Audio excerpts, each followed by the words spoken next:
may be gearing up for a nice Easter weekend, and today is Good Friday, but tomorrow is Bad Saturday. I'm not kidding. April 19th is one of the most deadly days in true crime history, and it's a culmination of a very deadly week, right smack dab in the middle of April, the season of crime. The Oklahoma City bombing happened on April 19th. The siege at Waco happened on April 19th. Unless you think that's a coincidence, it's not. Waco was the end of a 51-day standoff between a heavily armed Branch Davidian cult and federal agents, and nearly 80 people died. The Oklahoma City bombing was planned to mark that anniversary. Mike Boettcher covered it all in 40 years as an award-winning reporter for NBC, CNN, and ABC. And I talked to him about the deadly ripple effect of the Waco siege. Do you think that Timothy McVeigh chose the date April 19th specifically because of Waco, or was it a coincidence that was a happy one for him? No, I think he specifically chose it because of that. It's also what's known as Patriots' Day, the beginning of the American Revolution, and also some historians say the beginning of the American Civil War occurred when Massachusetts troops on their way to Washington were attacked in Maryland. That happened on April 19th, 1861. It is one of those days on the white supremacist calendar, and I don't think it was an accident at all. You know, I look back on my almost 4 decades in this business, and I am trying to take a 30,000-foot view of the anti-government movement in America. I feel like that might have been a real beginning for the movement we see very vocal today.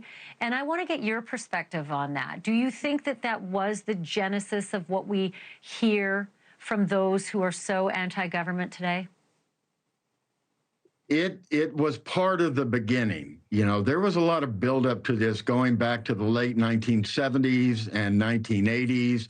You had the Ruby Ridge incident in Idaho that had occurred. You had groups like the Covenant, the Sword, and the Arm of the Lord.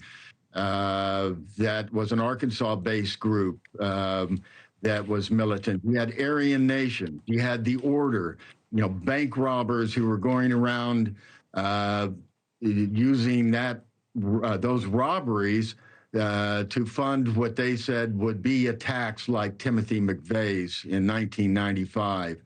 There was a building movement, then a crescendo on April 19th, 1995. What happened with this was, and I know because that was my job for a year, was to track and talk to the people who are in the middle of these anti-government movements, these extremist white supremacist movements around the country, and figure out what was going on out there in our country.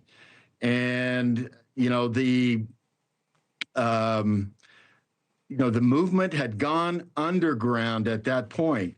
Now, a lot of people thought, oh, they've gone away. The country has learned its lesson. But no, they went underground and they were biding their time. And a lot of these groups are back again. Mike Boettcher, what a great conversation. Coming up next, it was a blockbuster hit because Ocean's 11 could never really happen in real life, could it? You're gonna need a crew as nuts as you are. Who do you got in mind? Smash and grab job, huh? Slightly more complicated than that. When we come back, an LA story worthy of an Ocean's sequel with a jewelry store, a vacant theater, and 20 million reasons. Thanks for watching. Go to joinnn.com to find NewsNation on your screen. And don't forget to click the red subscribe button below to get more of NewsNation's fact-driven, unbiased coverage.